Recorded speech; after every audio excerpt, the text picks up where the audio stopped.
Greetings. And hello. Podcast 10, what have you got to gain? We have some GTN news. We're going to take a listen to a few different preamp tubes. And of course, we'll shoot them out. Boom, that's right. It's going to be fun. We'll swap out the V1 tubes in a Class A low wattage amp and see what happens. And discuss what we're hearing in the postmortem, of course. Talk about the differences, what we think about what we found, and some possible applications. And as always, we'll have GTN listener feedback. Let's do it. On with the show. On with the show. The overview. Da-da-da. Da-da-da. We take an amp, one guitar, one cable, no effects, 4 different vacuum tubes that go into the V1 slot of the circuit. That's it. In big, bold type, be careful when you're working on your amplifiers. Yes. The voltage in there can kill you dead. That is dead. That is dead. No more playing guitar. No more pissing off the wife. No nothing. You're dead. So don't mess with your amplifier if you don't know what you're doing. Don't try this at home, kids. Even if the power cord is not plugged in, you can still blast yourself across the room and stop your heart. Yes, absolutely. So don't do it if you don't know what you're doing. These babies hold a charge. So They do hold a charge. It's time for the shootout. I'm ready. All right, so we already sort of talked about what we're going to be doing here. My hands are very animated. You can't see them, but it's the only way I can concentrate.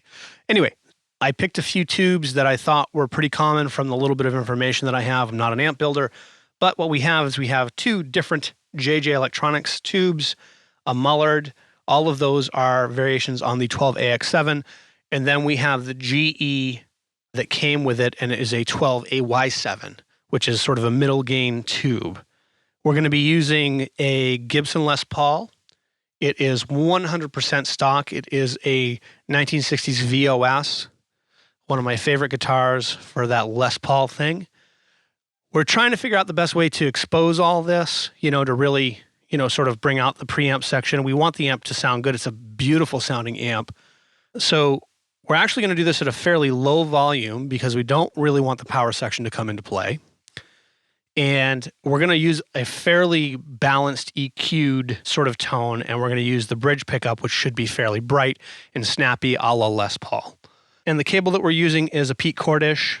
It's fairly short, so hopefully the cable doesn't compress the signal much at all, which will be good. We're recording into an SM57 off the Reeves. There'll be pictures in the show notes if you're curious about the mic position and all that. And so the first set of samples that we're going to do here are going to be with the tube that came with the amplifier, which is the 12AY7 GE. And again, we'll have dirty pictures in the show notes. Oh, and by the way, the power cord, just to tie this into the other podcasts, is the Analysis Plus.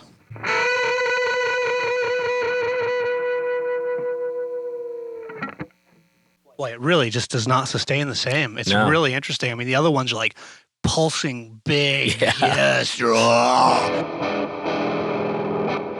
All right, excellent. Yeah, and have a listen to the high quality files. We say it every time. Don't listen to the podcast and think, oh, I can really tell the difference. Listen to those high quality files on a good sound, nice pair of headphones or whatever. And I just want to mention real quick on the guitar, these are pure nickel 10s, and I was using a Jazz 3 Dunlap pick, a fairly stiff pick, small pick that I'm sure many of you are familiar with.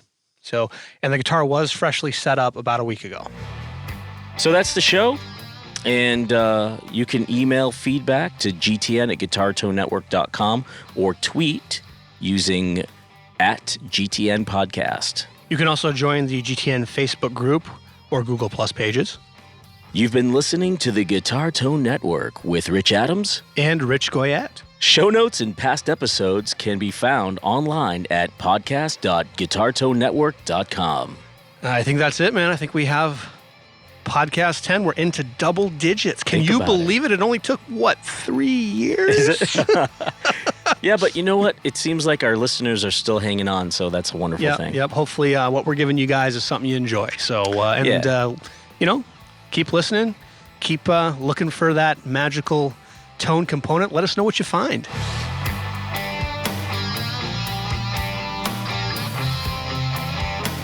This podcast is licensed under Creative Commons 3.0. For more podcast and guitar tone related resources, please go to guitartonenetwork.com.